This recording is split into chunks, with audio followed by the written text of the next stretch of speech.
எங்களுடைய அப்பா தேனிசை செல்லப்பா அவர்கள். நாங்கள்லாம்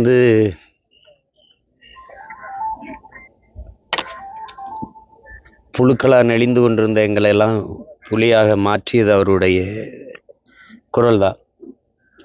எங்கள் அண்ணா காசி அண்ணாவுடைய பாடல்கள், என்னுடைய தாய் மாமன் மருத்தமிழ் வேந்தனுடைய பாடல்கள், பிறகு அவரே எழுதி பாடிய பாடல்கள்,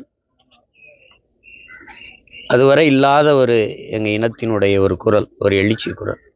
வேறவருக்கு தேனிசை செல்லப்பான்னு வந்துருச்சே ஒழியே அவர் தேனிசையில் இல்லை, இன எழுச்சி முழக்க இசைதான் அவர். எங்கெங்கோ கடை ஓடி மண்ணில் இருந்த என்னை போன்ற பல லட்சக்கணக்கான பிள்ளைகளுக்கு இன உணர்வு, மான உணர்வு, மொழிப்பற்று, வரலாற்று பெருமை, இதையெல்லாம் கொண்டு வந்து சேர்த்தது அவருடைய குரல் தான். தமிழை பாடியிருக்கு, அதுக்கப்புறம் என் தலைவனை பாடியிருக்கு அவருடைய குரல். அதுக்கப்புறம் எதையும் செய்யலை. பிறகு மகன் என்னையே என் கட்சியை பாடியிருக்கு.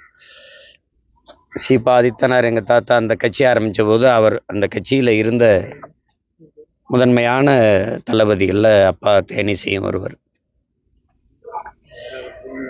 எத்தனாயிரக்கணக்கான பாடல்கள் அவர் இன எழுச்சிக்காக அவர் பாடியது. கடைசி வரை அந்த இன உணர்வு, மான உணர்வு, விடுதலை பற்றிலிருந்து ஒரு துளியும் விலகாத ஒரு போராளி, அப்படிதான் சொல்லணும், போராளி. எங்கள் தலைவர் அவர்களால் பேரன்பு கொண்டு நேசிக்கப்பட்ட ஒரு பெரிய தமிழர், ரொம்ப நேசித்த ஒரு ஒரு ஒரு மகன். அப்பா இயக்கம் தொடங்கப்பட்ட காலங்களில் அந்த நிதி திரட்டுறதுக்கு பல நாடுகளில் போய் அப்பா பாடி பொருள் ஈட்டி கொடுத்தது இருக்குது, அது வரலாறு. அப்போ இன்றைக்குமே எங்களுக்கெல்லாம் அந்த விடுதலை உணர்வு மங்காமல் இருக்குது அப்படின்னா, ஒரு இளைஞனுக்குள்ளேயும் போர்க்குணம் இருக்குதுன்னா அது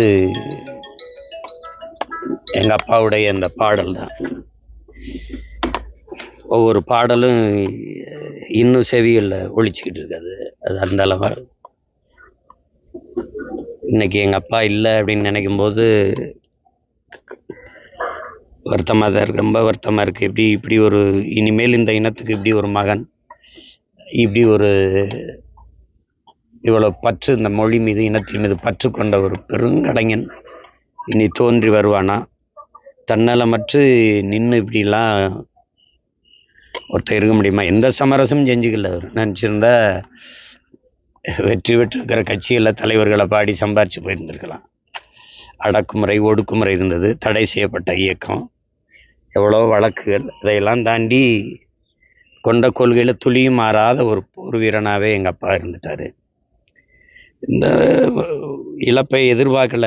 உடம்புல சரியில்லை, முடியாமல் இருந்தார் அப்படின்னு. திடீர்னு உங்களுக்கு தெரியும், ஏற்கனவே ஒரு தடவை எங்கள் அப்பா இறந்துட்டாருன்னு செய்தியை கிளப்பிவிட்டாங்க. அது எனக்கு தான் வந்தது. அப்போ நான் என் வீட்டில் என் மருமைங்க, என் தம்பிக்கிட்டலாம் கேட்டு சரி பார்த்துக்கிட்டேன். இப்போ இந்த வாட்டி நம்ப மறுக்கிறாங்க உலக நாடுகள் அண்ணா இது உண்மைதானான்னு. ஒரு பெருந்துயர நிகழ்வு நிகழ்ந்துருச்சு.